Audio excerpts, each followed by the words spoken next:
Joshua's in a pretty tight fix here. For quite some time, he's been Moses' chief of staff. If you've got an older translation, it might say he was Moses' minister. But given his later adroit military prowess, that minister function probably has more to do with a liaison function where Moses sent him to talk with the priests and the Levites over at the tabernacle. His age relative to that of Moses makes it pretty clear that he came up through the ranks from the time the Israelites left Egypt. Moses likely saw something in the kid and was really impressed with him, so he tapped him to be his aide-de-camp, and later sent Joshua as part of the well-known recon team that gathered intelligence inside Palestine. Moses was really impressed with Joshua's optimistic minority report from that spy expedition.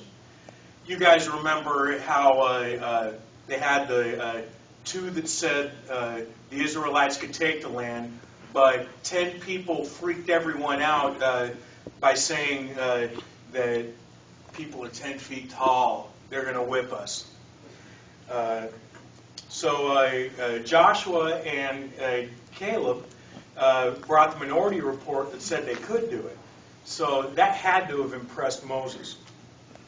Further promotions as they went around the wilderness brought him promotions to company grade and field grade commands, all the way up to being second in command.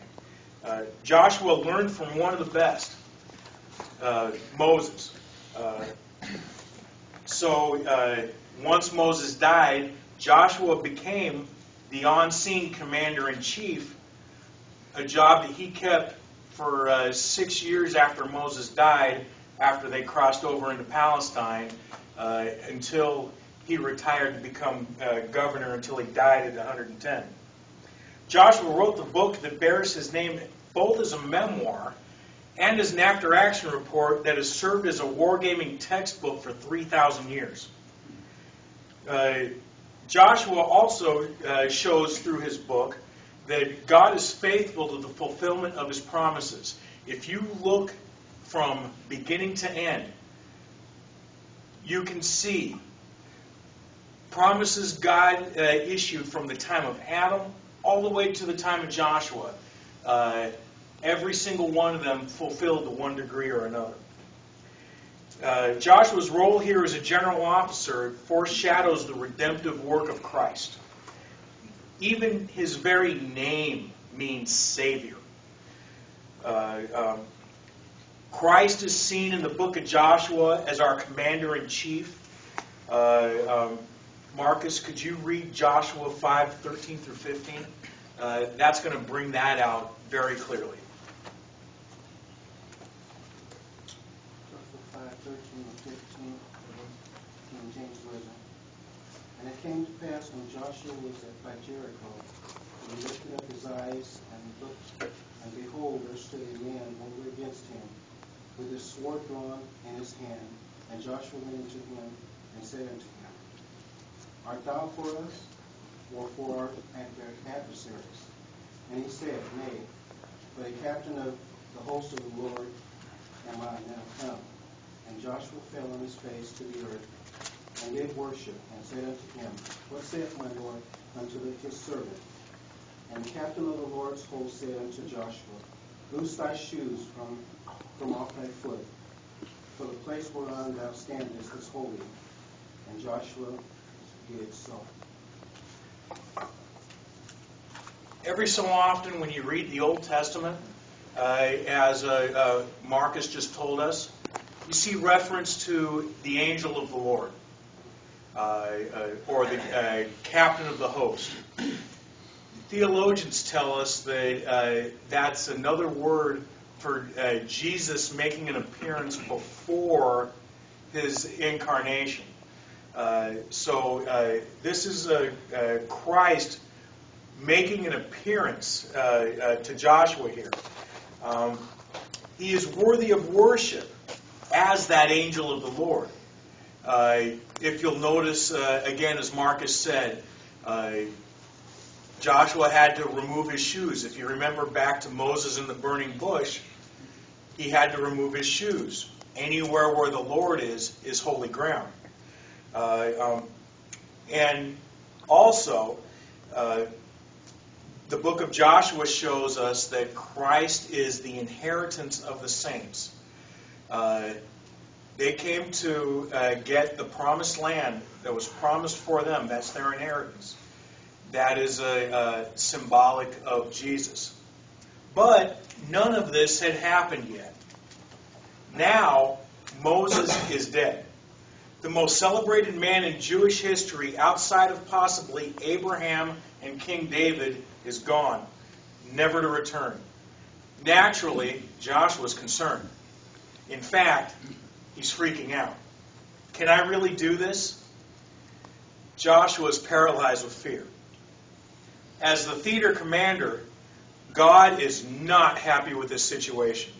He knew that Joshua was a talented commander, but his behavior following the loss of Moses was starting to get in the way of the mission. Sure, Joshua needed some time to mourn the loss of such a great man, not to mention such a close friend as Moses was, but he was taking that to the extreme. Joshua needs a good, swift kick in the pants.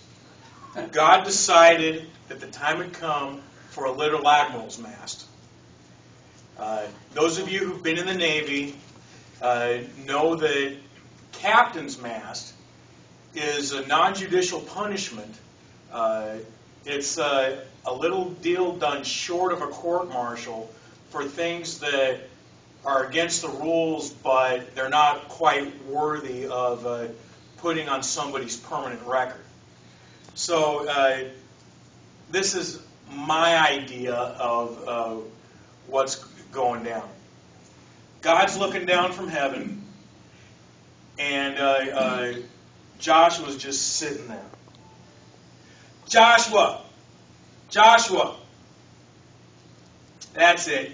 Caleb, go get Joshua. I want to see him now.